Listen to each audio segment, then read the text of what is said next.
Well, the old man is talking some sense. One of the oldest members of the People's Democratic Party, Yes. Founding fathers of Founding the People's father. Democratic Yes. Party, Yes. Bode George, right there. He once had a rift with the Obasanjo. incumbent president. No, incumbent president. And even Obasanjo. Tinubu, even Obasanjo. He's a very outspoken person. Yes. He supported the former governor of River State when he fought what he called injustice. Injustice. In the party. Now, if you talk about what's going on in the People's Democratic Party and what transpired in the last elections or activities leading to the last elections,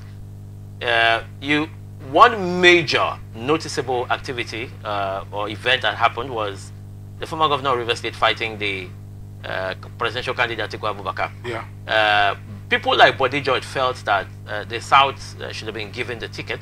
Yeah. And then his voice was drowned, including some other people. And then I think the PDP needs introspection. The PDP needs a soul-searching moment to get it out of the woodworks, to get it out of the forest, political forest, and then to limelight. The thing is, the National Working Committee of the PDP seemed to run short of the spine to take drastic and critical decisions, to make critical decisions. Some of the party faithfuls are the fact that the former governor of River State, firstly, should have been suspended by now by the National Working Committee because of anti-party activity. He has a deep pocket.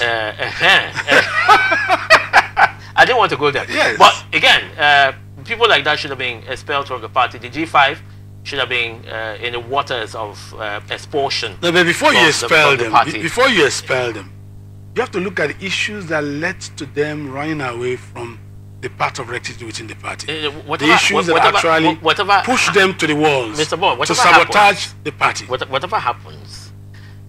So the party shot itself in the leg. Internal party wranglings are normal. How to settle them intra-party, that is intra-party, yes, is very important. When you go above the party ranks to take decisions and take laws into your hands by publicly campaigning again, if you do not like the way your party treated you, you leave the party. Okay, for God's sake. Let me tell you something. Professor Faiza was one German professor that taught us, was an expert in history of literature. No, Professor Faiza. He described a certain agitators as evil snake that eat their tail. PDP during the electioneering process became an evil snake that was gradually eating his tail by all kinds of abnormal decisions and stands. And the hierarchy of the party, like talked about National Working Committee, was involved in that problem. You know? So they took sides and took decisions, shunned their constitution, and got to where they got to, which led to many people leaving. P2B would have been there if they had remained in one house, if they had not become amorphous in the approach to the political campaign. They may have won the election, because Nigerians needed a change. But they divided themselves, created cleavages that sabotaged their own constitution, which affected them and brought in those centrifugal forces that dispersed them. And I think a lot of factors contributed to that disintegration. Yes. I feel that PDP at the time needed those deep pockets to form a stronger foundation. Yes. You know, when you have money, Nigeria, like they say, Nigeria politics is money. A stronger foundation to launch for them to be able to fight the APC, to match the APC. Now, in doing that, they had to let go of some certain principles. Yes. The principle of enforcing power rotation from the north to the south. That was what it was. So in reaching that compromise, in making sure that we no matter where you come from, you can run for. All of that was to foster, to engineer money, to bring money into the system for them to run enough. And that's really where the problem started.